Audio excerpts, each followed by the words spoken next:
Hello, good morning, welcome back to my channel. তোমরা সবাই কেমন আছো? আশা করি তোমরা সবাই অনেক ভালো আছো, আর আমিও ভালো আছি।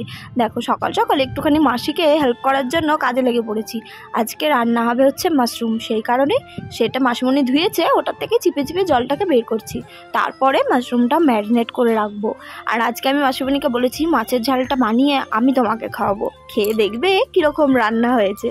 আর মাসিমণি তো সবাইকে বলে বেড়াচ্ছে যে আজকে রিমি আমায় রান্না করে খাওয়াবে। এটা শুনেও খুব আমারও ভালো লাগছিল। তো তারপর যাই হোক, শুধু মাছের ঝালটুকুই আমি করেছি। মাছ ভেজে সব কিছু রেডি করে মাসিমণি আমার হাতের সামনে দিয়ে দিয়েছিল। আমরা দুজনে কিন্তু অনেক শর্টস ভিডিও বানিয়েছি, সেগুলো তো তোমরা নিশ্চয়ই দেখেইছো কিছু কিছু। তো কেমন লাগলো না লাগলো অবশ্যই কিন্তু কমেন্ট করে জানাবে। আর ব্যাকগ্রাউন্ড কিছু মিউজিকের জন্য সরি, কারণ আমি এখন ছাদে বসে বসে ভয়েস ওভার করছি, তার কারণে।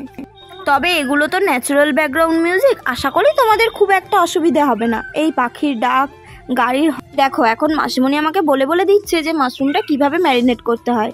তোমরা পারলে এটা ট্রাই করে দেখতে পারো। একটু টক দই দিলাম, তারপরে আদা বাটা, জিরে গুঁড়ো, কাশ্মীরি লঙ্কার গুঁড়ো এইসব দিয়ে কিছুক্ষণ ম্যারিনেট করে রেখেছিলাম। তবে মাশরুমটা আমি রান্না করিনি, কারণ আমি কোনোদিন মাশরুম রান্না করিনি। তবে চেষ্টা করব, কারণ তোমাদের দাদা ভাই মাশরুম খেতে খুব ভালোবাসে। আর মাসিমণি ওদিকে মাছ ধুচ্ছিল। এইবার না আমার মনটা খুব খারাপ খারাপ করতে শুরু করেছে। সময় কিভাবে কেটে যায়, যখন আমি ওখানে থাকি তখন তো কিছুতে সময় কাটতে চায় না, আর এখানে থাকতে থাকতে কিভাবে যে সময়টা কেটে গেল। দেখো, আবার ছুটি শেষের মুখে, মানে বাড়ি ফেরার সময় হয়ে গেছে।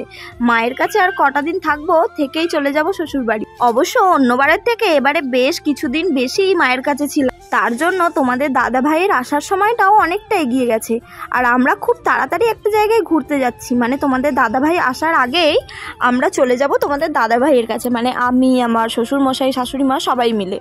এই আনন্দে আনন্দেও দিনগুলো কিন্তু বেশ ভালোই কেটে যাচ্ছে। শ্বশুরবাড়ি যাওয়ার পরে আর একটা মাস মতো আমাকে একা থাকতে হবে, তারপরেই তোমাদের দাদাভাই চলে আসবে। মানে খুবই আনন্দ হচ্ছে। মানে এবারে তোমাদের দাদাভাই আমার কাছে আসবে বলাটা ভুল হবে আমার, আমি তোমাদের দাদাভাইয়ের কাছে যাব। এটাও একটা অনেকটা ভালো লাগা যে আমি একা একটা মেয়ে, আমার শ্বশুর শাশুড়ি দুজনকে নিয়ে অতটা দূরে যাব এই প্রথম। আমার তো নিজের ওপর প্রাউড হচ্ছে। হ্যাঁ, অনেকে হয়তো বলবে এতে আবার প্রাউডের কি ব্যাপার, তবে হ্যাঁ, ব্যাপার আছে। একটা মেয়ে হয়ে স্বামী বা বাবার ভরসা না করে কোথাও যাওয়াটা মনে হয় একটা মেয়ের জন্য অনেকটা বড় পাওয়া। আর সেই কারণেই ছোট থেকে আমার বাবা আমাকে সমস্ত কাজটা একা করার জন্যই ছেড়ে দিয়েছে। কোথাও যাওয়ার হোক বা কিছু দরকারি কাজ হোক, সবসময় বলতো তুই একা কর, যাতে পরে তোর কোথাও বেরোতে বা কোথাও যেতে কোনো অসুবিধে না হয়। আর এটার জন্য কিন্তু অনেক মানুষের অনেক প্রবলেম হয়েছে, সে তো তোমাদেরকে বলেইছি। আমাকে উড়নচণ্ডী, আমার বাবা মা ভালো নয় তাই আমাকে একা একা ছেড়ে দিয়েছে, এরকম অনেক কথা শুনতে হয়েছে। কিন্তু সেগুলোতে আমি কোনো কেয়ার করি না, কারণ আমি জানি আমার বাবা কোনোদিন আমার খারাপের জন্য কিচ্ছু করবে না।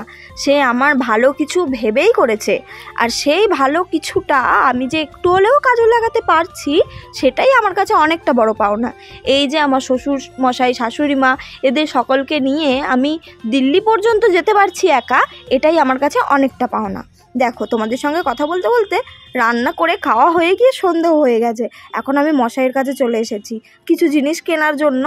তো মশাই জানেই না যে আমি ভিডিওটা বানাচ্ছি, আর দেখো কিভাবে বসে বসে বিল করছে। তো এই আর কি, এখন কিছু এখানে কেনাকাটা করব, তারপরে একটু আমি আর মাসিমণি বেরোবো। বেরিয়ে অন্য একটা দোকান থেকে একটা জিনিস এক্সচেঞ্জ করার আছে, সেটা কি না কি পরের ভ্লগে না হয় তোমাদের দিকে আমি দেখিয়ে দেব।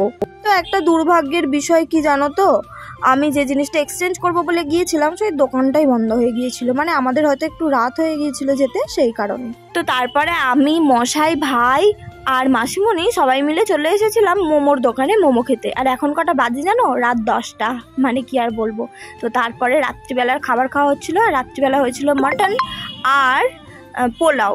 তো আজকের ভিডিওটা আমি এই অবধি রাখলাম। ভিডিওটা ভালো লাগলে অবশ্যই লাইক করবে, আর সকলের সাথে শেয়ার করে দেবে, কমেন্ট করে জানাবে ভিডিওটা কেমন লাগলো। বাই।